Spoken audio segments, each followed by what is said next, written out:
नमो अरिहन्ताणं नमो सिद्धाणं नमो आयर्याणं नमो उवज्झायाणं नमो लोये सव्यसाहूणम् मङ्गलं भगवान् वीरो मङ्गलं गौतमो गणी मङ्गलं कुन्दकुन्दाद्यो जैन धर्मोऽस्तु मङ्गलम् सर्वमङ्गलमाङ्गल्यं सर्वकल्याणकारकं प्रधानं सर्वधर्माणां जैनं जयतु शासनम् जैनं जयतु शासनम्। जैन श्रावकाचार। जैन श्रावकाचार के अंतर्गत ही जो हमारी कक्षाएं चल रही हैं 11 प्रतिमाओं के ऊपर, अर्थात 11 अलग अलग स्तर, जिन स्तर से जीव मुनि धर्म की ओर आगे बढ़ता है, मुनि धर्म का अभ्यास होता है और अभ्यास करते करते ही इतनी अभ्यास हो जाता है कि बाद में वे मुनि धर्म अंगीकार कर लेते हैं। जरूरी नहीं है ये अभ्यास सभी जीवों को हो। कुछ जीव पुरुषार्थी जीव होते हैं, वे बिना पंचम गुणस्थान में आए सीधा 7वें गुणस्थान में अर्थात मुनिराज भी सीधा बन सकते हैं, लेकिन जैसी जिसकी भूमिका है उसके अनुसार वैसे वो अपने आगे आगे स्टेप पर बढ़ते जाते हैं। तो यहाँ पे ही हम धीरे धीरे आगे बढ़ते हुए प्रतिमाओं पे, जैसे आगे आगे ज्ञानी जीव अपनी भूमिका में बढ़ते रहते हैं, ऐसे हम भी अपने विषय को और आगे देखते हैं। अपना विषय हम 11 प्रतिमाएं हैं, तो उन 11 प्रतिमाओं में से हमने कितनी प्रतिमाओं की चर्चा देख ली, एक बार हम फिर से नाम दोहरा लेते हैं, थोड़ा याद भी रहेगा हमें। सबसे पहले थी दर्शन प्रतिमा। क्या थी? दर्शन प्रतिमा। फिर व्रत प्रतिमा देखी थी हमने, सामायिक प्रतिमा, प्रोषदोपवास प्रतिमा, सचित त्याग प्रतिमा, दिवा मैथुन त्याग प्रतिमा, जिसका दूसरा नाम हमने रात्रि भुक्ति त्याग प्रतिमा देखा था। इसी के बाद हमने 7वीं प्रतिमा का नाम ब्रह्मचर्य प्रतिमा, ये अभी तक का हमारा विषय हो चुका है। बची अपनी 4 प्रतिमाएं, जिनको हम आज की कक्षा में जानेंगे। चलिए, धीरे धीरे हमें ये तो चीजें पता लग गई होंगी कि सारी चीजों में यहाँ पे 3 चीजें हैं, शुद्धोपयोग, शुभ भाव और शुभ भावों के निमित्त से जो शुभ प्रवृत्ति होती है उसको भी उपचार से प्रतिमा कह दिया जाता है। लेकिन वास्तविक निश्चय से प्रतिमा अपनी आत्मा को जानना, व्यवहार से प्रतिमा शुभ भावों का होना, और जब शुभ भाव होंगे तो बाहर में शुभ क्रियाओं में भी ये जीव संलग्न होगा, तो वो जो होंगे उसको भी उपचार से हम यहाँ पे प्रतिमा का नाम दे देते हैं। धीरे धीरे आगे आगे जैसे प्रतिमा बढ़ती जा रही है तो इस जीव का स्तर बढ़ता जा रहा है, शुद्धोपयोग का स्तर बढ़ता जा रहा है, आत्मा में लीनता विशेष रूप से होती जा रही है, बाहर कषायों की मंदता और कम और कम और कम होती जाई जा रही है, और बाहर की प्रवृत्ति भी धीरे धीरे सुधरती जा रही है। इसी कड़ी में 8वीं प्रतिमा का नाम है आरंभ त्याग प्रतिमा। क्या नाम है? आरंभ त्याग प्रतिमा। शब्दों से देखें तो हमें आरंभ का तो मतलब ऐसा लगेगा कुछ काम शुरू करना। आरंभ होता है ना कि आप ये काम चालू कीजिए, अर्थात आरंभ कीजिए। तो आरंभ अर्थात स्टार्ट के रूप में इधर नहीं है।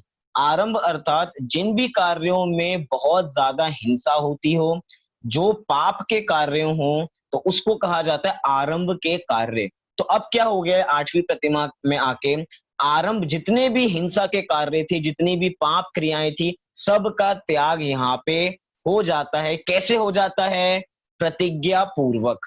अभी तक ऐसा नहीं है कि 7वीं प्रतिमाधारी इन सबको फॉलो नहीं करता था, करता था, कदाचित किंचित रूप में फॉलो होता था, लेकिन अभी तक प्रतिज्ञा नहीं थी। लेकिन जैसे आरंभ त्याग प्रतिमा धारण की उतनी शुद्धि बढ़ गई, तो नियम पूर्वक आरंभ के कार्य छूटते चले गए। क्या कह रहे हैं बनारसी दास जी इसके संबंध में? आइए देखते हैं।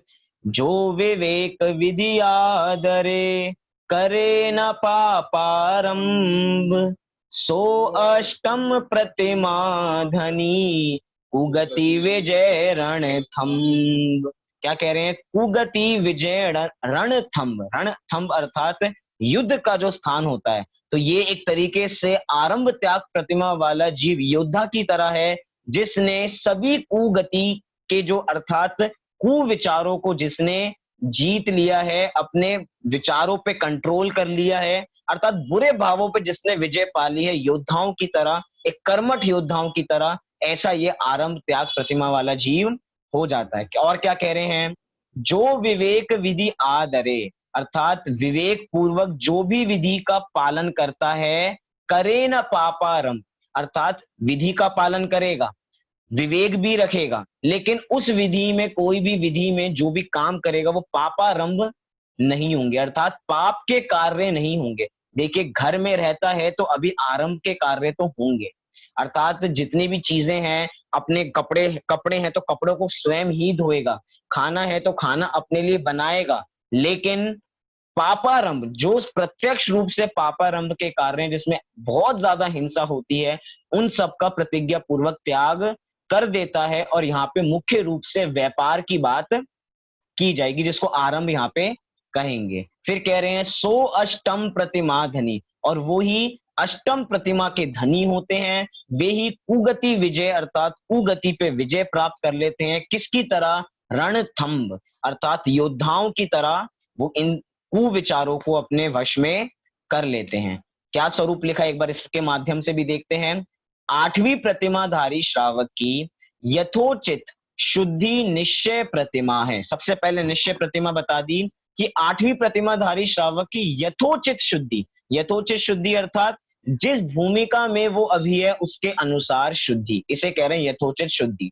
फिर कह रहे हैं संसार, ध्येय, भोगों के प्रति उदासीनता व राग अल्प हो जाने के कारण उठने वाले विकल्प भी मर्यादित हो जाते हैं, क्योंकि धीरे धीरे भूमिका बढ़ती जा रही है, तो कुछ हठ पूर्वक नहीं, सहज ही भोगों के प्रति उदासीनता हो जा रही है, राग के विकल्प घटते जा रहे हैं। क्यों? क्योंकि विषयों को भोगने का इंटरेस्ट जा चुका है।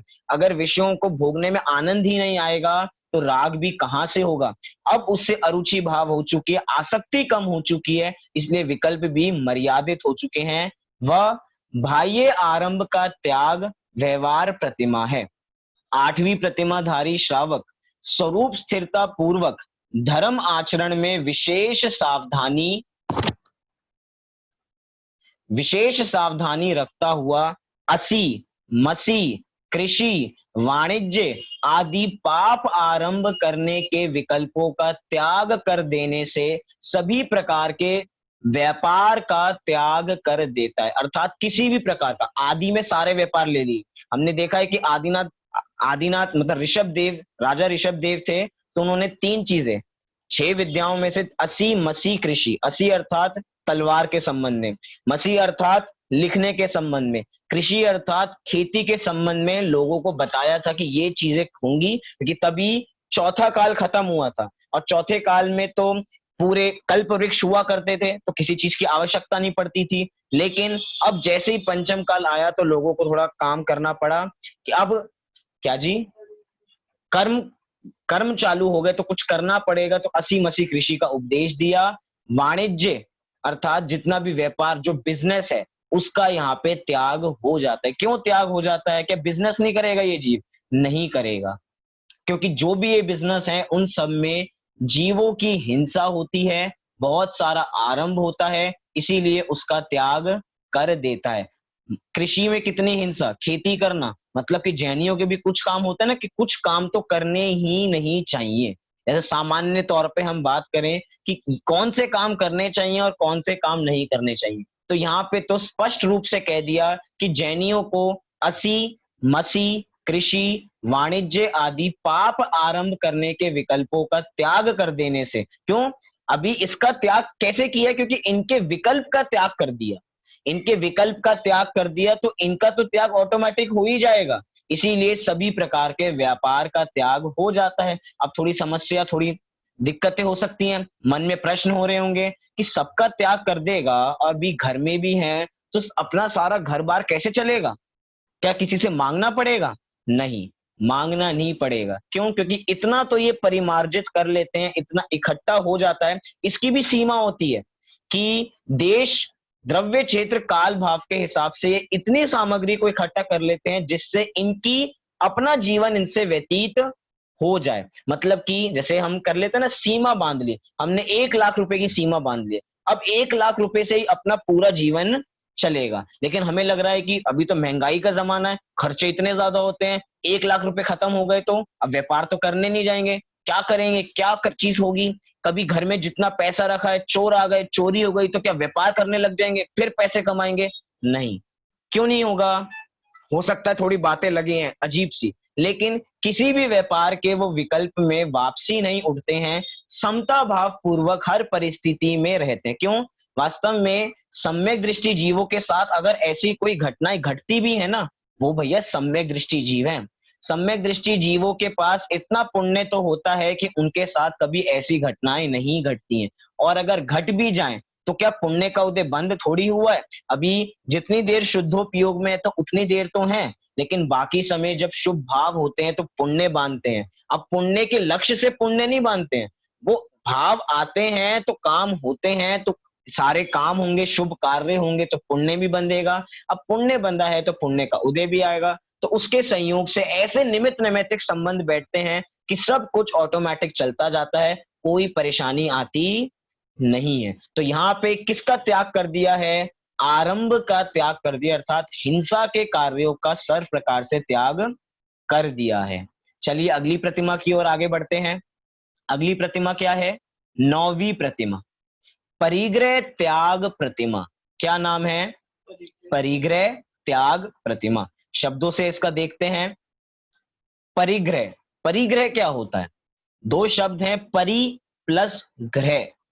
परि प्लस ग्रह। परि अर्थात चारों ओर से, और ग्रह अर्थात ग्रहण करना, अर्थात चारों ओर से सामग्री को इकट्ठा करना, यह है परिग्रह, और इसका त्याग कर देना वो है परिग्रह त्याग प्रतिमा। ऐसा हम व्रत पहले भी देख के आ चुके हैं, याद कीजिए, थोड़ी सी स्मृति थोड़ा साफ कीजिए। दूसरी प्रतिमा के अंतर्गत, 5 अणुव्रतों के अंतर्गत परिग्रह त्याग अर्थात परिग्रह परिमाण व्रत, उसको नाम दिया गया था परिग्रह परिमाण व्रत, अर्थात परिग्रह का परिमाण कर लेंगे। इधर भी परिग्रह का परिमाण तो होगा, क्योंकि सर्व प्रकार से परिग्रह का तो त्याग हो सकता नहीं है। हम 10 लक्षण की पूजन करते हैं तो उसमें उत्तम आकिंचन के छंद में बोलते हैं कि परिग्रह 24 भेद त्याग करे मुनिराज जी। क्या?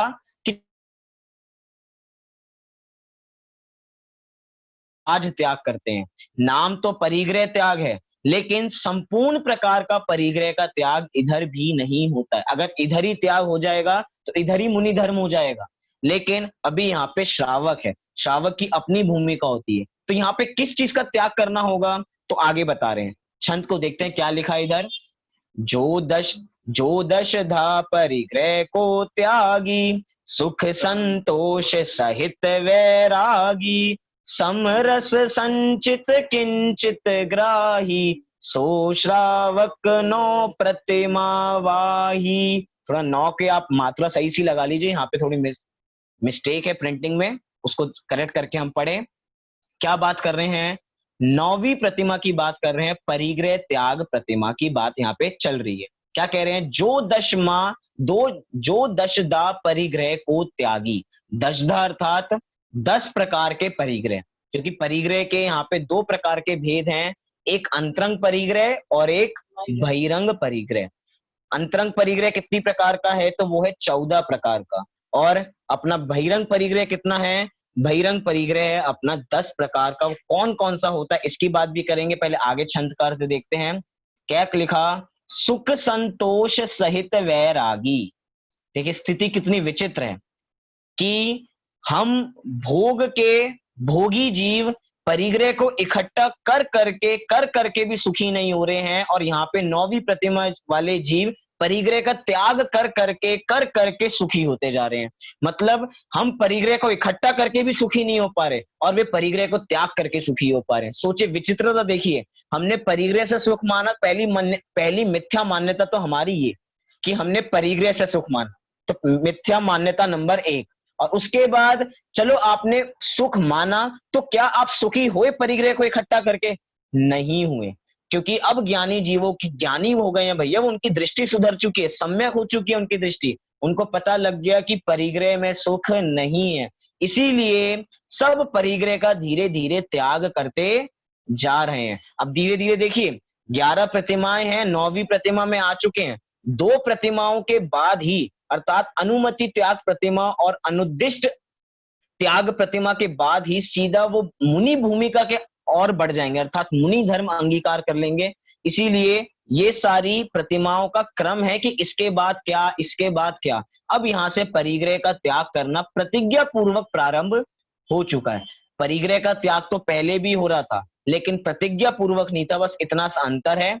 क्या अर्थ कह रहे हैं? समरस संचित किंचित ग्राही, अर्थात समरस अर्थात समता रस रखते हैं, संचित अर्थात संचित तो करते हैं लेकिन किंचित ग्राही, किंचित अर्थात कम को ग्रहण करते हैं। सो श्रावक 9 प्रतिमा वाही, अर्थात वही श्रावक 9वीं प्रतिमाधारी होते हैं। क्या लिख रहे हैं इधर अर्थ? नवी प्रतिमाधारी, नवी प्रतिमाधारी श्रावक की शुद्धि और भी बढ़ जाती है, वह निश्चय परिग्रह त्याग प्रतिमा है। और भी बढ़ जाती है अर्थात किससे बढ़ जाती है?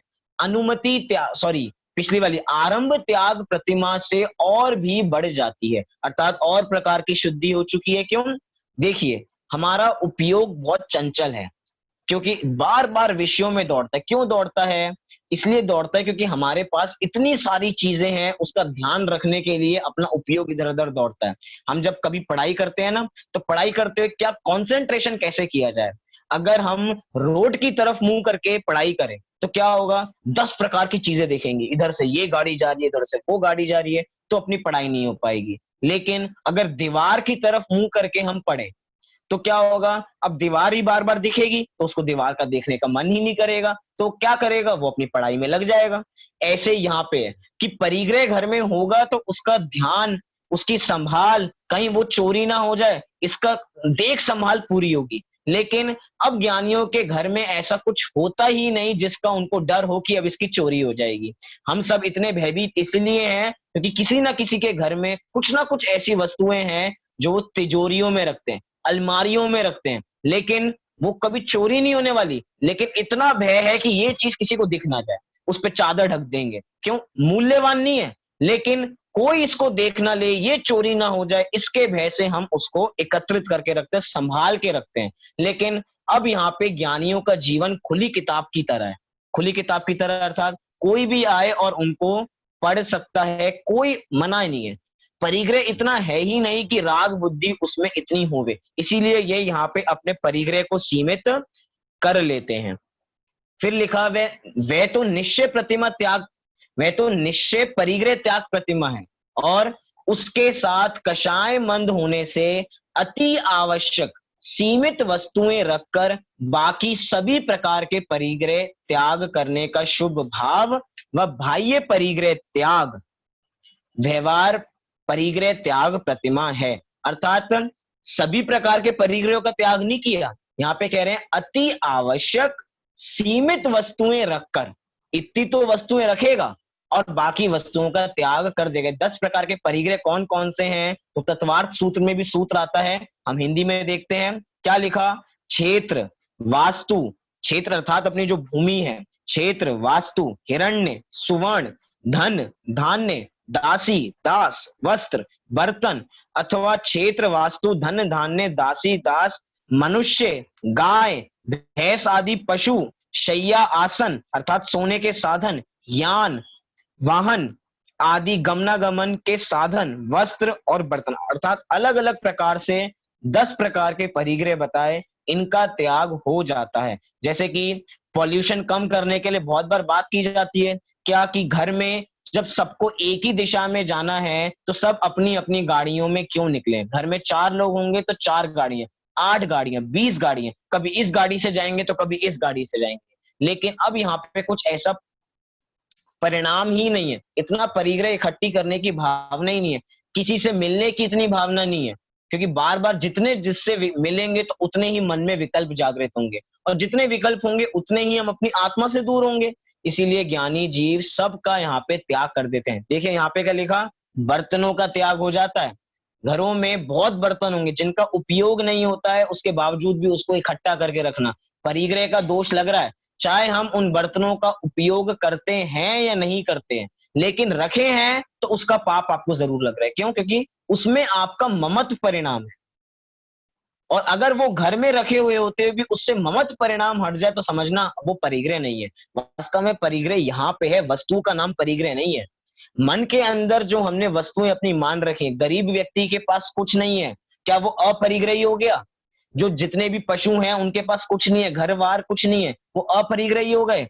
नहीं हुए। क्यों? क्योंकि परिग्रह किसी वस्तु का नाम नहीं है, परिग्रह अपनी मान्यता में है। वो गरीब व्यक्ति भी चाहता है कि मेरे पास आलीशान गाड़ी हो, मेरे पास आलीशान बंगला हो, एक बहुत बढ़िया सा स्मार्टफोन हो, स्टेटस के लिए। ये क्या है? नहीं, लेकिन कामना। तो मतलब परिग्रह यहाँ पर है, परिग्रह वस्तु का नाम नहीं है। तो ज्ञानी जीव बाहर से भी परिग्रह का त्याग कर देते हैं और अंतरंग से तो वो परिग्रह का त्याग सर्वप्रथम करते ही हैं। तो कह रहे हैं सभी प्रकार के परिग्रह त्याग करने का शुभ भाव व बाह्य परिग्रह त्याग तो व्यवहार परिग्रह त्याग प्रतिमा है। और इस प्रतिमाधारी का जीवन वैराग्य में संतोषी एवं साम्य भावधारी हो जाता है। थोड़े कठिन से शब्द लग रहे होंगे, वैराग्य में, संतोषी, साम्य भाव। वास्तव में जिसने सबका त्याग कर दिया है उसका जीवन वैराग्य में हो जाता है। वो कई बार तो हम राजाओं का उदाहरण देखते हैं, अपने तीर्थंकरों का उदाहरण देखते हैं, उनके पास सब कुछ है, सब कुछ होते हुए भी उनके पास कुछ कुछ नहीं है। तो समझ में नहीं आया, सब कुछ होते हुए भी कुछ नहीं है। बाहर से देखेंगे तो लगेगा भोग भोग रहे हैं, लेकिन अंतरंग में जाके देखेंगे तो उन्हीं भोगों के काल में निर्जला कर रहे हैं। क्यों? क्योंकि अंतरंग में वैराग्य जागृत हो चुका है। वो चौथे गुणस्थानवर्ती जीव को भी वैराग्य आ जाता है। क्यों? 6 खंड का राज्य होते हुए भी 6 खंड में ममत्व का परिणाम नहीं है, तो समझना वैराग्य है। किसी भी छोटी सी चीज को देख के वैराग्य आ जाता है। सफेद बाल को देख के वैराग्य, हाथी पे बैठे बैठे वैराग्य आ जाता है, शैया को देख के वैराग्य आ जाता है। शमशान घाट गए थे और ऐसा लगा कि हमारी भी ऐसी स्थिति होने वाली है और वैराग्य आ गया, मुनि दीक्षा ले ली और बन गए अंजन चोर। मतलब वैराग्य कभी भी किसी भी परिस्थिति में कैसे भी आ सकता है। कब आएगा? जब ममत्व परिणाम कम होगा तब। मतलब बाहर में तो हमने परिग्रह का त्याग कर दिया, तो ये मत समझना हमें परिग्रह त्याग प्रतिमा हो गई। अंतरंग से परिग्रह का त्याग होना चाहिए, उसके बाद ही वो साम्य भाव आ पाएगा, उसी के बाद संतोष आ पाएगा। नहीं तो बाहर में त्याग दिया हो तो बाहर जीव आकुल व्याकुल होने लगेगा। इसलिए पहले अंतरंग से ममत्व परिणाम कम हो और बाद में संतोष भी आएगा और साम्य भाव भी आ जाता है। तो ये कौन सी प्रतिमा हुई अपनी? 9वीं प्रतिमा। अब अगली कौन सी प्रतिमा है? अनुमति त्याग प्रतिमा। क्या नाम है इसका? 10वीं प्रतिमा का नाम अनुमति त्याग प्रतिमा। मैं ये समझ के चल रहा हूं कि हमें इन सब का अर्थ शब्दों से तो पकड़ में आ ही रहा होगा, और कम से कम हमें 11 प्रतिमाओं के नाम धीरे धीरे याद होते जा रहे होंगे। पहली प्रतिमा दर्शन प्रतिमा, दूसरी व्रत प्रतिमा, तीसरी सामायिक, चौथी प्रोषोदोपवास, पांचवी सचित त्याग, छठवीं प्रतिमा का नाम अपना ब्रह्मचर्य से पहली वाली कौन सी है? सोचिए। प्रोषोदोपवास तो अपनी हो गई। पहली दर्शन, दर्शन के बाद व्रत, व्रत के बाद सामायिक, सामायिक के बाद प्रोषोदोपवास, प्रोषोदोपवास के बाद सचित त्याग, दिवा मैथुन त्याग, दिवा मैथुन अर्थात रात्रि भुक्ति त्याग, रात्रि भुक्ति त्याग के बाद ब्रह्मचर्य, आरंभ त्याग, आरंभ परिग्रह नहीं, आरंभ त्याग प्रतिमा और फिर परिग्रह त्याग प्रतिमा। अब अपनी 10वीं, हाँ जी, अब अपनी चल रही है 10वीं प्रतिमा। क्या है 10वीं प्रतिमा का नाम? अनुमति त्याग प्रतिमा। अगर किसी का म्यूट खुला हुआ है तो म्यूट कर लीजिए, म्यूट कर लीजिए, मतलब अनम्यूट है तो। क्या है? अनुमति त्याग प्रतिमा। अनुमति त्याग प्रतिमा अर्थात क्या?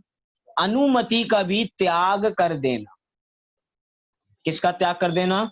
अनुमति, अर्थात किसी भी चीज की परमिशन देने का भी मना कर देना। अर्थात पाप, खुद तो पाप कार्य करते ही नहीं है, लेकिन पाप कार्यों की अनुमोदना भी नहीं करना। क्या छंद लिखा इधर?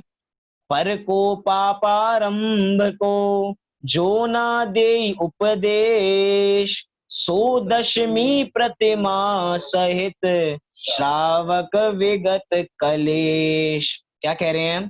पर को पापारंभ को जो न देई उपदेश, अर्थात पर को अर्थात जो भी कोई पूछने भी आए तो पर को पापारंभ का, पाप क्रियाओं का, जो न देई उपदेश, किसी प्रकार का उपदेश नहीं देते हैं, सो दशमी प्रतिमा, वो ही 10वीं प्रतिमा सहित श्रावक हैं, विगत कलेश, विगत अर्थात रहित, किससे रहित? कलेश से रहित होते हैं। अर्थात कभी कभार क्या होता है, 10वीं प्रतिमा अंगीकार तो कर ली, अनुमति त्याग प्रतिमा तो ले ली है, लेकिन उससे पहले उन्होंने जो भी हायर स्टडीज कर रखी थी, हो सकता वो इंजीनियर हो, अब अनुमति त्याग प्रतिमा ले ली। अब कोई घर पे पूछने आ जाए, भैया घर कैसे बनाया जाए, ये कैसे किया जाए, तो उन्होंने कहा भैया मैं तो घर बनाता नहीं हूं, लेकिन आप पूछने आए हैं तो मैं बता देता हूं।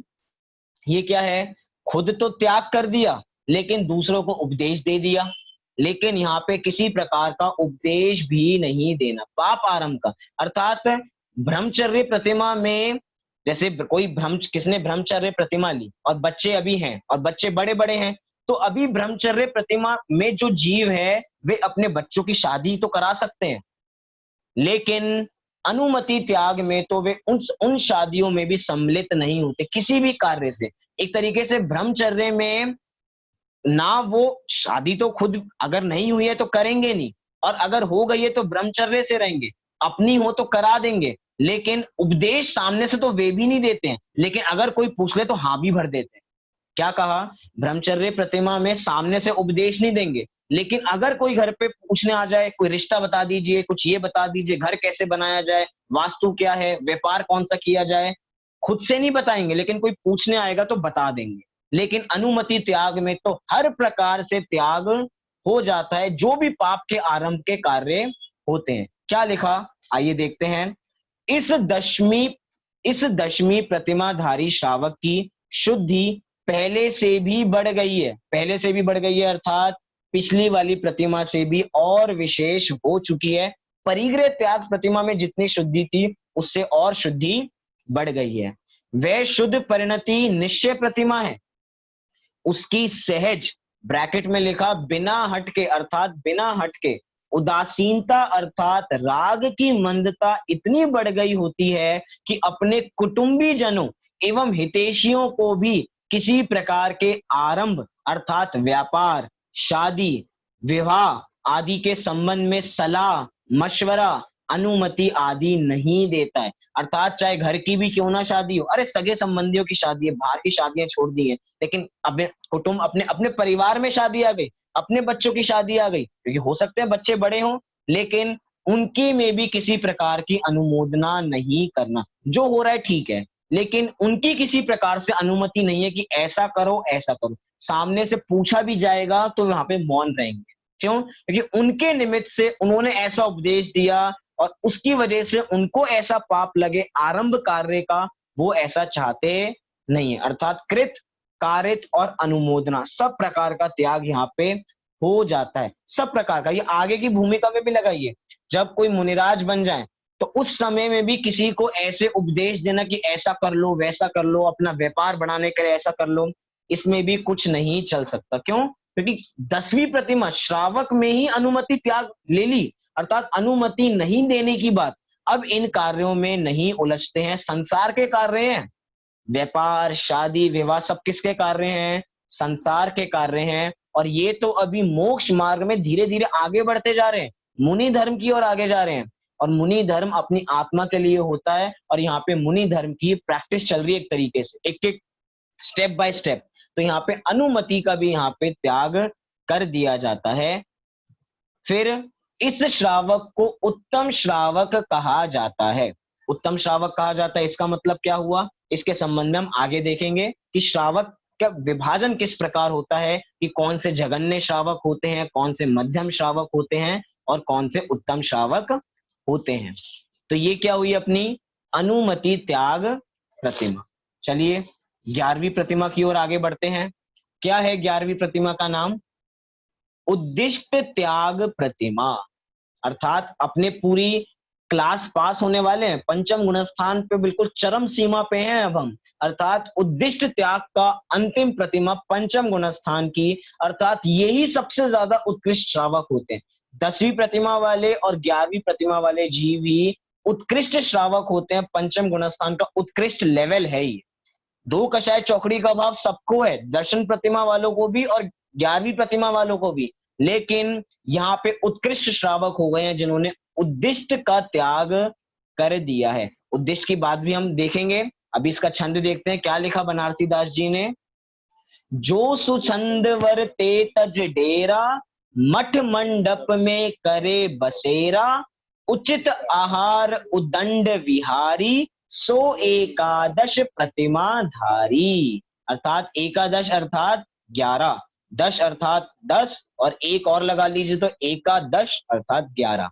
तो क्या कह रहे हैं, जो सुछंद वर्ते तज डेरा, अर्थात जो स्वच्छंद वर्ते अर्थात स्वच्छंद पूर्वक अर्थात स्वतंत्रता पूर्वक वो वर्तते हैं।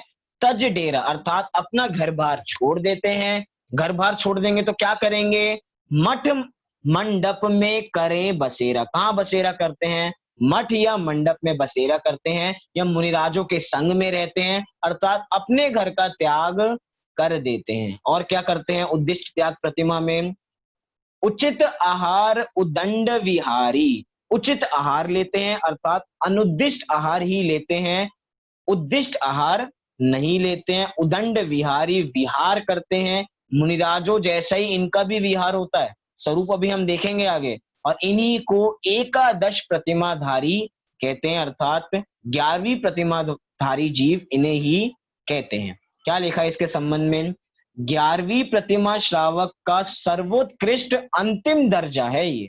अर्थात स्कूल लाइफ में सबसे ऊंची क्लास कौन सी होती है, 12th क्लास, मतलब सबसे उत्कृष्ट। फर्स्ट क्लास का बच्चा भी स्कूल में पढ़ रहा है, 12th क्लास का बच्चा भी स्कूल में ही है, लेकिन दोनों में अंतर है।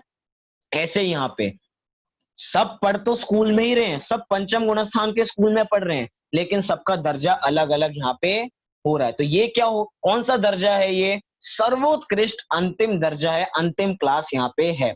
ये श्रावक दो प्रकार के होते हैं, क्षुल्लक और एलक। इसी को हम दूसरे रूप में महिलाओं के रूप में आरिकाएं और क्षुल्लिका के रूप में हम यहाँ पे जानते हैं। इस प्रतिमा की उत्कृष्ट उत्कृष्ट दशा एलक होती है, इसके आगे मुनि दशा होती है। उत्कृष्ट उत्कृष्ट दशा कौन सी बताई, एलक बताई, अर्थात एलक से छोटे होते हैं क्षुल्लक। इतना में समझ में आया। उत्कृष्ट जब एलक है और एलक के बाद सीधा मुनिराज बन जाएंगे, मुनि दशा अंगीकार कर लेंगे, तो एलक से पहले होते हैं क्षुल्लक। अब ऐसे ही में ही आरिकाओं में और क्षुल्लिकाओं में भी लगाएं। आरिकाएं होती हैं और ऊंची भूमिका वाली, और उस आरिकाओं से पहली होती हैं क्षुल्लिकाएं। इसके स्वरूप में हम देखेंगे आगे क्या क्या इनका क्या क्या रखते हैं ये अपने साथ, कैसी कैसी इनकी शुद्धि होती है, इसके संबंध में अगले पैराग्राफ में देखते हैं। क्या लिखा, इस प्रतिमा वाले श्रावक की परिणति में वीतरागता बहुत बढ़ गई होती है। वह निर्विकल्प दशा भी जल्दी जल्दी आती है और अधिक काल तक ठहरती है। अर्थात अब ऐसा दर्जा हो चुका है कि आत्मा में जल्दी जल्दी आते हैं, अभी तक बहुत समय में आ रहे थे, अभी समय कम हो गया है, अर्थात जल्दी जल्दी आत्मा में आते हैं। और आत्मा में आके तुरंत चले नहीं जाते हैं, आत्मा में आते हैं और ठहरते भी अधिक काल के लिए। अर्थात पहली प्रतिमा में जितनी एकाग्रता दर्शन प्रतिमा में नहीं थी, अब 11 गुना एकाग्रता बढ़ चुकी है, किसमें, 11वीं प्रतिमा में रहेगी, दो कषाय चौकड़ी के अभाव पूर्वक ही। फिर क्या कह रहे हैं, उनकी यह अंतरंग शुद्ध परिणति निश्चय उद्दिष्ट त्याग प्रतिमा है। अर्थात आप तो ये ध्यान रखिए, निश्चय से सबकी एक ही परिभाषा है, क्या, शुद्धि की वृद्धि होना। क्या कहा, शुद्धि की वृद्धि होना, ये निश्चय से प्रतिमा है। व्यवहार में सब में बार बार बदलता रहता है, जैसे जैसे भूमिका बढ़ेगी वैसे वैसे व्यवहार भी और उत्कृष्ट होता हुआ चला जाएगा। इसके साथ होने वाले कषाय मंदता रूप बहिर्मुख शुभ भाव व तदनुसार बाह्य क्रिया व्यवहार उद्दिष्ट त्याग है। अर्थात कषायों की मंदता होगी तो शुभ भाव होंगे, शुभ भाव होंगे तो शुभ भावों के निमित्त से बाह्य शुभ प्रवृत्ति होगी, और उसी को व्यवहार से उद्दिष्ट त्याग प्रतिमा कहा जाता है। अब व्यवहार से क्या क्या होता है, आगे देखते हैं, लिखा ऐसी दशा में पहुंचने वाले श्रावक की संसार ध्येय आदि से उदासीनता बढ़ जाती है। इस प्रतिमा के धारक श्रावक मुनि के समान, क्या कहा, ये हैं तो श्रावक ही, लेकिन मुनि के समान नव कोटि पूर्वक उद्दिष्ट आहार के त्यागी व घर कुटुंब आदि से अलग होकर स्वच्छंद विहारी हो जाते हैं। अर्थात सब कुछ मुनिराजों जैसा होगा। कैसा सब कुछ से मतलब क्या, नव कोटि पूर्वक उद्दिष्ट आहार का त्याग इनका होता है। जैसे मुनिराज उद्दिष्ट आहार नहीं करते हैं, अर्थात उद्देश्य से बना हुआ आहार ग्रहण नहीं करते। क्यों? क्योंकि मुनिराज कैसे होते हैं, अतिथि होते हैं। हम अपने घर पे मेहमानों को बुलाते हैं और क्या कहते हैं, अतिथि देवो भवः। लेकिन वो अतिथि नहीं है, वो तो बुलाए गए हैं, फोन किया था उनको कि आप हमारे घर आ जाओ, तो वो अतिथि नहीं। अतिथि वो जिनकी कोई तिथि नहीं हो। ऐसे ही ये इन श्रावकों को भी मुनि के समान कोई तिथि नहीं होती है, ये भी अपने विहार स्वच्छंद विहार करते हैं और घर बार को त्याग देते हैं और नव कोटि पूर्वक की आहार ग्रहण करते हैं। अब क्या है, आगे यहाँ पे बात विशेष बता रहे हैं, एलक दशा में अब ये क्या क्या रखते हैं अपने साथ, क्योंकि अभी मुनि तो हुए नहीं है, तो कह रहे हैं एलक दशा, जो श्रावक की उत्कृष्ट दशा है, क्षुल्लक से थोड़ी कम, तो मतलब क्षुल्लक कम दशा है, एलक उससे उत्कृष्ट दशा है। तो एलक दशा में अपने साथ क्या क्या रखते हैं, तो एलक दशा में मात्र लंगोटी एवं पिच्छी कमंडलू के अतिरिक्त समस्त बाह्य परिग्रह का त्याग हो जाता है। अभी तक अपनी 9वीं प्रतिमा में परिग्रह का त्याग करके आए थे, अर्थात जरूरत की चीजें रखी थी, लेकिन अब और भी परिग्रह का त्याग हो जाता है और उनके साथ क्या रहता है, मात्र उनकी लंगोटी एवं पिच्छी कमंडलू।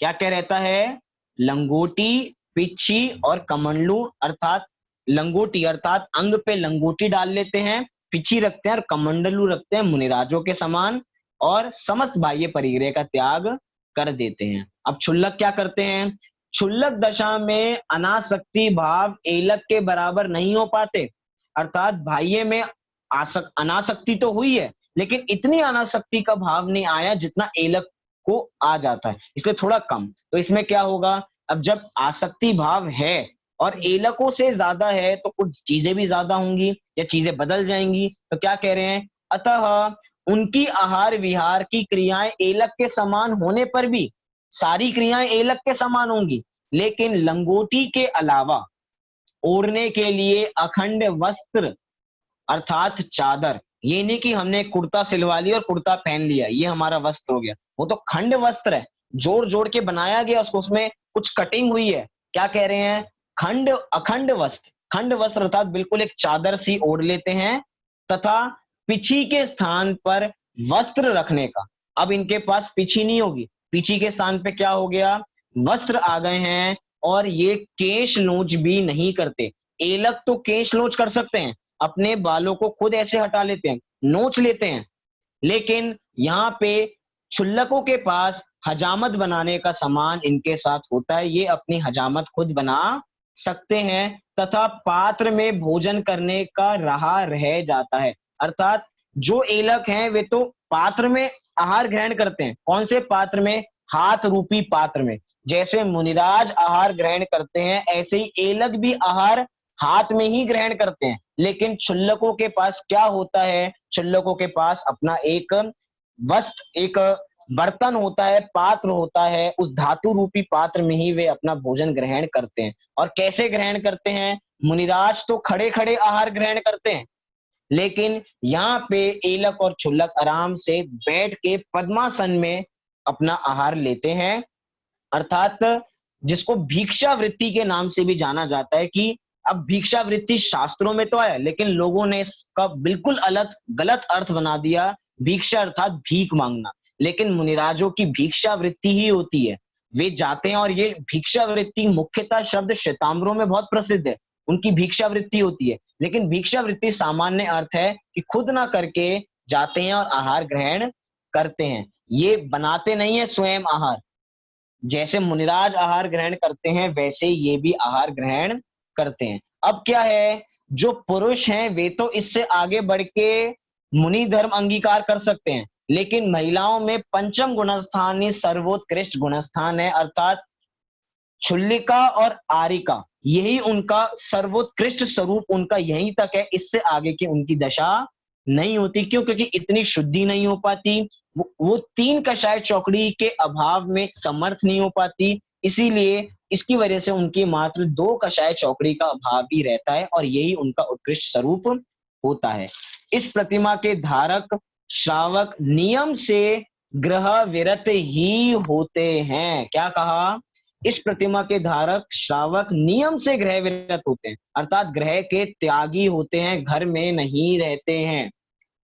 मतलब यहाँ पे तो कुछ ऐसा स्वरूप आज हो चुका है कि अभी तक हमने घर-बार कब त्यागा था?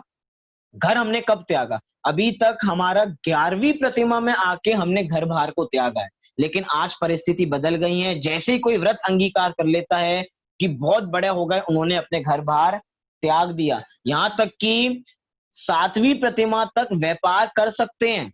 कदाचित व्यापार होगा, क्योंकि 8वीं प्रतिमा में व्यापार का त्याग किया है। लेकिन लोग 7वीं प्रतिमा में, उससे वाली पहली प्रतिमाओं में ही अपना व्यापार का त्याग कर देते हैं और समाज पे आधारित हो जाते हैं। लेकिन अभी ऐसा उनकी भूमिका ही नहीं है। अभी उनको पूरा उचित व्यापार कर सकते हैं, व्यापार करके खुद अपनी गृहस्थी चला सकते हैं, गृहस्थी चला के खुद खाना बनाएँगे, सब कुछ करेंगे। लेकिन आज स्वरूप बदल गया है, वे भी उस संग में चले गए हैं। अब वास्तव में तो देखा जाए थोड़ा-सा 1-2 मिनट में देखें, क्या बात है कि जो अपने श्रावक हैं, मतलब कि पंचम गुणस्थानवर्ती श्रावक की बात चल रही है। अब पंचम गुणस्थानवर्ती श्रावक जिसने सचित का त्याग कर दिया, अर्थात कोई भी सचित वस्तु ग्रहण नहीं करता है, और ये कहा जाए कि सब्जियों का सबका त्याग कर दिया या हरि का बिल्कुल त्याग कर दिया। अब जिसने हरि का त्याग कर दिया है, वे हरि बनाएँगे भी नहीं, और हरि बनाएँगे नहीं तो जो अतिथि संविभाग व्रत होता है, जो अर्थात मुनिराजों के लिए आहार अलग से, जो मतलब जो जीव, जो श्रावक अपने लिए निर्दोष आहार बनाएगा, वही आहार मुनिराजों को भी देगा। क्योंकि जो जैसा आहार वो ग्रहण करता है वैसा ही तो देगा। लेकिन आज की परिस्थिति बदल गई, हम सबके घर इतने शुद्ध नहीं रहे हैं, हमारी ऐसी भूमिका नहीं रही है। भूमिका कहना तो ऐसा हो जाता है, बचने रूप हो जाता है। भूमिका कह के हम लोग बच जाते हैं, अपनी अभी ऐसी भूमिका नहीं है। वास्तव में ऐसा पुरुषार्थ हमारा नहीं है। हम कहते हैं हमारे घर पे मुनिराज आहार करने नहीं आते। एक बार विचारिए, उससे पहले हमारा कर्तव्य क्या है? हमारा कर्तव्य ये है कि हमारे घर पे शुद्ध आहार बनना चाहिए, शुद्ध भोजन बनना चाहिए। हम शुद्ध भोजन बनाते नहीं और बाहर में कहते रहे हमारे द्वार पे मुनिराज नहीं आते, तो ये कैसे संभव हो सकता है? अब आज ऐसा हो गया जिनके घर में सब कुछ बनता है और जब आहार होता है तो घर में नहीं बनता है। लेकिन श्रावक तो ऐसे होते हैं जिनके घर में ऐसी चीजें बनती ही नहीं है। अब चीजें ही नहीं बनती है तो कोई ऐसे विकल्प नहीं आते, हमेशा शुद्धि बनी रहती है और उनका आहार होता चलता चला जाता है। कई बार तो श्रावक आहार बनाते हैं और मुनिराज आते नहीं है, लेकिन वो हतोत्साहित नहीं हो जाते कि हमने इतनी मेहनत से बनाया, वे आए नहीं। क्यों? क्योंकि उद्देश्य से नहीं बनाया, उद्देश्य का त्याग कर दिया।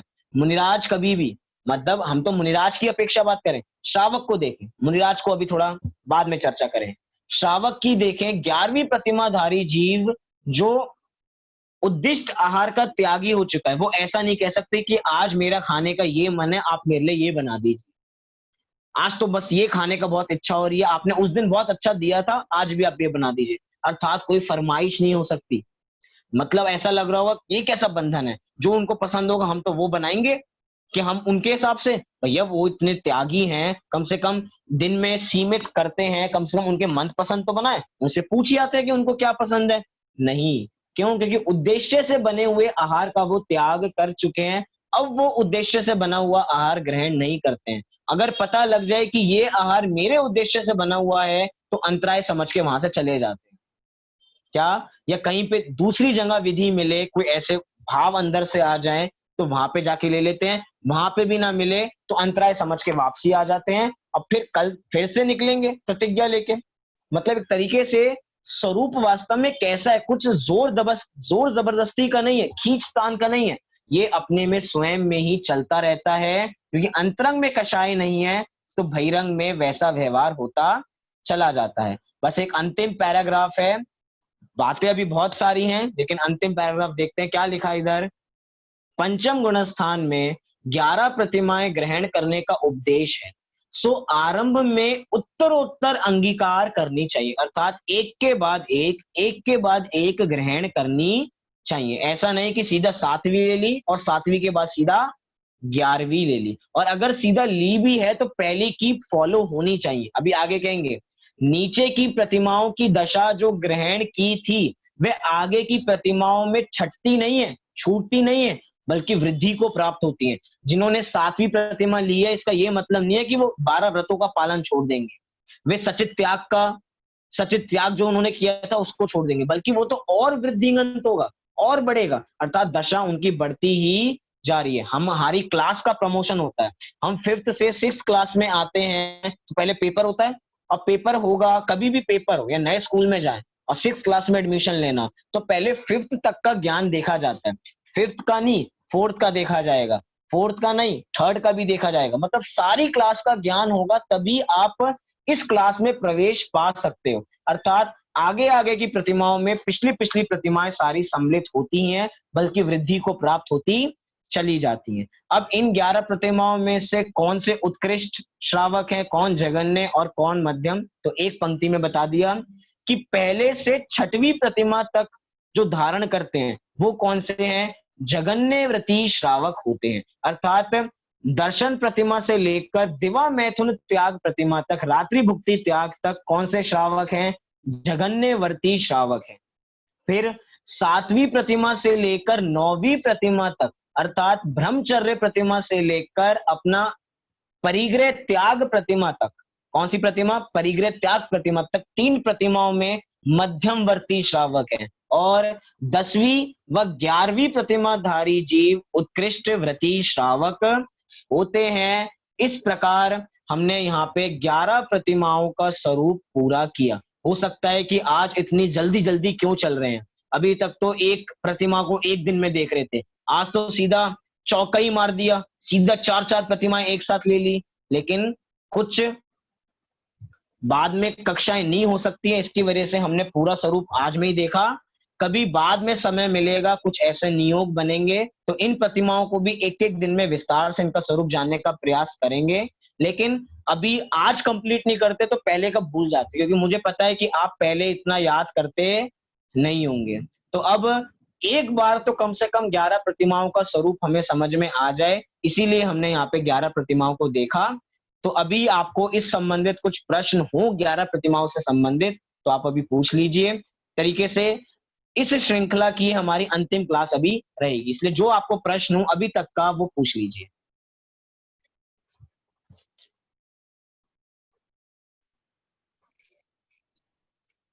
बोलिए मोक्ष, उसके बाद सुदाता जी के पास आएंगे। भैया भजन। भजन, चले भजन तो सबसे आखिरी में देखेंगे। बोलिए सुदाता जी। वो अभी आपने बताया ना सर, वो नवकोटि पूर्वक उद्दिष्ट आहार, नवकोटि पूर्वक वो क्या है सर? अब वो नव कोटि, किसी का म्यूट खुला हुआ है तो वो बंद कर लीजिए। नव कोटि जब हम मुनिराज का स्वरूप कभी देखेंगे तो नव कोटि जानेंगे कि नव कोटि में कौन कौन सी अलग अलग चीजें चेक की जाती हैं कि जो हमारा अन्न, जो आहार है वो शुद्ध है या नहीं। अर्थात नव कोटि पूर्वक नवदा भक्ति के रूप में भी होती है। इसका स्वरूप जब हम मुनि धर्म का कभी स्वरूप देखेंगे तो उसके संबंध में देखेंगे। अभी देखिए यथोचित विधि से वो आहार देते हैं, इतना संक्षेप में अभी हम जाने। हाँ जी बोलिए। कोई पहली से 7वीं प्रतिमा पहले गुण स्थान से 7वें गुण स्थान में जा सकता है? हाँ जी। तो वो जो प्रतिमाधारी है पहली से 7वीं में गया। अभी आप गुणस्थान की बात कर रहे हैं या प्रतिमा की बात कर रहे हैं? चलो प्रतिमा की बात कर, पहली से 7वीं में चला गया तो उसको बीच की 5 की 5 पूरी हो जाएंगी, 6 की 6। देखिए पहली से सीधा, अब प्रश्न हो गया तो म्यूट कर लीजिए। पहली से 7वीं प्रतिमा में गए हैं तो अगर अंतरंग शुद्धि 7 गुना बढ़ गई है, क्या कहा, अगर अंतरंग शुद्धि 7 गुना बढ़ जाती है तो ठीक है, तो आपका व्यवहार में भी वैसा ही आचरण होगा। और जो 5 नहीं किए, लग रहा होगा कि हमने 5 तो स्किप कर दी, 5 स्किप नहीं किए, वो उसके अंदर मिली हुई है, पहली से 7वीं में आए हैं तो जो बीच की 5 छूटी हैं वो उसमें मिली हुई हैं, उससे अलग नहीं है। लेकिन अंतरंग की शुद्धता 7 गुना बढ़नी चाहिए। अगर नहीं बढ़ी है, अभी शुद्धि तो उतनी ही है और व्यवहार में हमने इतना बड़ा आचरण ले लिया या इतनी बड़ी क्रियाएं अपने साथ रख ली, उसका आचरण हो नहीं पा रहा है, कोई ना कोई दोष लग जाता है, तो ये बात ठीक नहीं है। अपनी अंतरंग कषायों में मंदता होगी, धीरे-धीरे अपनी ऐसी-ऐसी चीजें बढ़ती चली जाएंगी।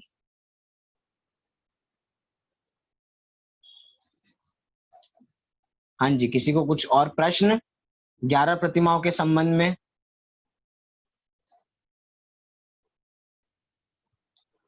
चलिए, किसी को कोई प्रश्न हाँ। नहीं है? आरंभ त्याग प्रतिमा में हाँ जी। अगर व्यापार छोड़ देते हैं तो उसके बाद जो भी श्रावक है उसका क्या भिक्षा से ही पालन होता है या घर में रहकर ही भिक्षा के लिए करते हैं? अभी आरंभ त्याग किया है, अर्थात सभी व्यापार का त्याग कर दिया। अब मुनि धर्म के स्वरूप में कुछ ही क्षण बचे, अर्थात कुछ ही प्रतिमाएं बची हैं, उनका पालन होते ही वे मुनि धर्म की ओर आगे बढ़ जाएंगे। अब वे इतनी चीजें अपने पास रख लेते हैं कि उनका जीवन व्यतीत हो जाए, क्योंकि अब तो मुनि धर्म की ओर ही उनको आगे बढ़ना है। उनका लक्ष्य क्या है कि वे मुनि धर्म अंगीकार करके मुक्ति की प्राप्ति करें, अपनी आत्मा को ध्यावे। तो धीरे धीरे आगे बढ़ते जा रहे हैं और बाद में दीक्षा भी ले लेते हैं वही जन। तो इतना संचय अपने पास करके रखते हैं। अब इसका वो परिमाण कर लेते हैं, जैसे कि देश काल के हिसाब से, कि आज उनको पता है कि महंगाई बहुत ज्यादा है, तो पहले से ही ये चीज रख लेते हैं कि हमने 1 लाख रुपए रख लिए अपने साथ, उदाहरण के तौर पे। 1 लाख रुपए वैसे आज की डेट में बहुत कम, लेकिन समझ लीजिए 1 लाख रुपए रख लिए। लेकिन अभी 5 साल बाद महंगाई बहुत बढ़ गई। अभी हमने देखा कि 20 दिनों में पेट्रोल के रेट 8 रुपए बढ़ गए, 9 रुपए बढ़ गए, 20 दिनों में, 25 दिनों में। अब ऐसे बढ़ते जाएंगे तो क्या वो अपना परिमाण बढ़ा सकते हैं? क्या करें कि भैया हमने जो परिमाण किया था तब तो डॉलर का रेट थोड़ा कम था, लेकिन अब डॉलर का रेट बढ़ चुका है, अपनी करेंसी बढ़ चुकी है, तो 1 लाख रुपए के 1,10,000 कर लेते हैं। कुछ गलत थोड़ी है, वो तो हमने उसके हिसाब से ली थी, अब ऐसा कर लेते हैं। लेकिन ऐसी बात ठीक नहीं है। क्यों? क्योंकि इतना तो वो सब कुछ जानते हैं, क्योंकि इतना भी कुछ ड्रास्टिक चेंज, इतना कोई बड़ा चेंज आने वाला नहीं है। और वैसे भी इन सब का त्याग तो हो ही गया ना। जैसे कि गाड़ी के संबंध में बात करूं, गाड़ी होगी तो गाड़ी की मेंटेनेंस होगी, पेट्रोल डलवाना पड़ेगा, सब कुछ काम होगा। लेकिन अब तो वाहन का त्याग कर दिया। वाहन का त्याग कैसे कर दिया? अभी परिग्रह त्याग किया था ना, और परिग्रह त्याग में 10 प्रकार के परिग्रह में वाहन का त्याग था। अब वाहन का त्याग कर दिया तो अब उससे संबंधित सारे विकल्प हट गए। अर्थात चीजें ही इतनी सीमित हो चुकी है कि खर्चा कुछ होगा ही नहीं। वैसे तो जो कुछ खर्चा होगा वे खाने पीने के संबंध में होगा, और खाना पीना भी कितना है? मर्यादित खाना पीना है। कुछ बाहर की चीजें, ऐसी वस्तुएं नहीं है हमारी तरह बार बार 5-6 बार खाने के सिस्टम नहीं है। 2 बार नियम पूर्वक आराम से बैठ के, और वो भी कैसा? पेट से कम। कितना? पेट से कम। अब उनको पता है कि इतने में अपना चलेगा, तो अब उस हिसाब से अपना चला लेते हैं। कुछ नया संचय करने की उनको कोई आवश्यकता नहीं है।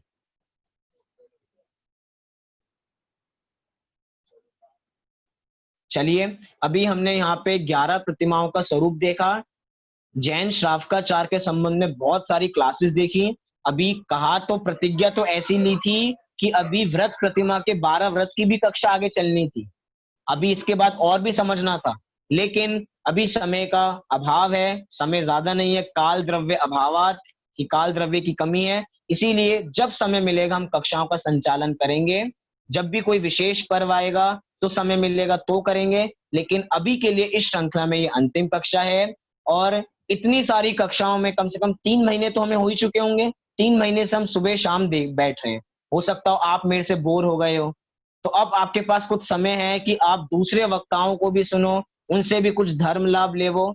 और जो भी कुछ भूल हुई हो सकता हो शब्दों में बहुत ज्यादा भूल हुई है, पता है, मुझे भी पता है कि शब्द बोले हैं, कभी जो नहीं बोलना वो शब्द बोल दिया हो, लेकिन आप भी समझते होगे भाषा वर्गणा है, स्वतंत्र है, जो हो जाता है वो हो जाता है, लेकिन गलती तो गलती है। इसलिए जो भी गलती हुई हो उसके लिए क्षमा भाव करके हम आगे उसको सम्यक प्रकार से जाने। और अगर कुछ आपको लगता कुछ गलत हो गया तो आप बता दीजिए, उसको हम सुधार देंगे और वही अगली कक्षाओं में कभी भी करेंगे संचालन तो उसको सुधार लेंगे। तो चलिए अभी की बात को हम यहीं पे पूरी करते हैं। अब बस एक बात आपको बतानी है। क्या जी? हाँ जी, मोक्ष अभी भजन गाएगा, उसके भी सुनेंगे। घर पे बार-बार कह रहा है अभी मोक्ष को भजन गाना है, याद है मोक्ष को भजन गाना है। क्या बात है कि कल से समय सार व्याख्यान माला प्रारंभ हो रही है, अर्थात 7 तारीख से मैंने आप सबको पर्सनल मैसेज भेजा है उस चीज का। रोज का शेड्यूल भी आएगा। यूट्यूब पे सर्वोदय अहिंसा चैनल है, उस पे जाके लाइव पूरे दिन व्याख्यान माला चलनी है एक तरीके से। आप सुबह तक का शेड्यूल देखेंगे, 7 बजे से लेकर 10 साढ़े 10 बजे तक शेड्यूल है। उसके बाद 2:30 बजे से लेकर 5 बजे तक शेड्यूल है। 7 बजे से लेकर 10 बजे तक शेड्यूल है। अपनी कक्षा तो 2 घंटे चल रही थी, यहाँ पे तो कम से कम 12, 13, 14 घंटे हम धर्म ध्यान कर सकते हैं। इसलिए जिसको जितना जैसा समय मिले उसमें हम व्यतीत करें। लेकिन कल एक मुख्य प्रवचन 8:30 से 9:30 बजे होगा, आदरणीय दादा का, हुकुमचंद जी भारेल का, जिसके अंदर समय सार का सार। विषय क्या रहेगा? समय सार का सार। पूरी 415 गाथाओं का सार हमें 1 घंटे के प्रवचन में मिलेगा। इसलिए उस प्रवचन को आप अवश्य सुने और लोगों को भी बताएं, जिससे वे भी धर्म लाभ ले पावे। और विशेष रूप से 12 से 15 तारीख की जो गोष्ठी है समय सार के ऊपर, उसमें भी आप अवश्य लाभ लेवे। अनेक 100 विद्वानों के माध्यम से आपको 100 विद्वानों के अलग अलग मंतव्य एक ही समय में मिलने वाले हैं 4 दिनों में। इसीलिए इस अवसर को चूकना योग्य नहीं है। इस अवसर को जरूर, क्या जी? हाँ जी, औरों को भी ये सूचना प्रेषित करें, जिससे वे भी धर्म लाभ ले पावे आपके निमित्त से। अब समय आ गया है मोक्ष का भजन सुनने का। चलिए मोक्ष। सर उसका लिंक भेज दीजिए। उसका लिंक आप YouTube पे सर्वोदय अहिंसा डालेंगे चैनल, तो आप उस सर्वोदय अहिंसा चैनल पे लाइव आएगा। चलिए बोलिए मोक्ष। ये भजन वीर शासन जयंती के उपलक्ष्य में है। हाँ जी, बहुत बढ़िया। धन्य धन्य हे गुरु गौतम, पुरुषार्थ तुम्हारा, पुरुषार्थ तुम्हारा। निश्चय भक्ति करी प्रभु की, भव का लिया किनारा। धन्य धन्य हे गुरु गौतम, पुरुषार्थ तुम्हारा, पुरुषार्थ तुम्हारा। शिष्य 500 पाए, इस गौरव में भरमाए। जिन शासन के तीव्र विरोधी मुँह महातम छाए। कहाँ छिपी थी महायोगिता, जिससे किया उजारा। धन्य धन्य हे गुरु गौतम, पुरुषार्थ तुम्हारा, पुरुषार्थ तुम्हारा। काल लब्धि जब आई, इंद्र निमित्त बन आया। जिन शासन के सारभूत एक मंगल छंद सुनाया। मंगल में भवितव्य दिशा में तुमने चरण बढ़ाया। धन्य धन्य हे गुरु गौतम, पुरुषार्थ तुम्हारा, पुरुषार्थ तुम्हारा। वीर प्रभु के सम शरण का मान संग निहारा। मिथ्या मन गल गया तुम्हारा, वेश दिगंबर धारा। योग्य शिष्य थे वीर प्रभु के, झेली जिन श्रुति धारा। धन्य धन्य हे गुरु गौतम, पुरुषार्थ तुम्हारा, पुरुषार्थ तुम्हारा। अनेकांत में वस्तु बताई, स्यादेवादि के द्वारा। वीर प्रभु की मुक्ति पधारे, तुमने केवल धारा। धन्य धन्य निर्वाण महोत्सव, जग में हुआ उजाला। धन्य धन्य हे गुरु गौतम, पुरुषार्थ तुम्हारा, पुरुषार्थ तुम्हारा। बहुत बढ़िया भजन प्रस्तुत किया मोक्ष जैन ने, जोरदार तालियां। वीर शासन जयंती वीरों का पर्व है, कायरों का पर्व नहीं है। तो हम भी गौतम अर्थात इंद्रभूति गौतम की तरफ पुरुषार्थ करें। महावीर भगवान ने जिस प्रकार का पुरुषार्थ किया था, हम वैसा पुरुषार्थ करें। यही हमारा कर्तव्य है, यही वीर शासन जयंती मनाने की सार्थकता होगी। इसीलिए जल्दी से जल्दी पुरुषार्थ करें, शीघ्र गतिशीघ्र सम्यक दर्शन की प्राप्ति करें। मोक्ष रूपी लक्ष्मी का वर्ण करें। इसी मंगल भावना से अभी की बात को पूरी करते हैं। अभी सभी लोग अपने स्थान से 9 बार नमोकार मंत्र का पाठ करेंगे।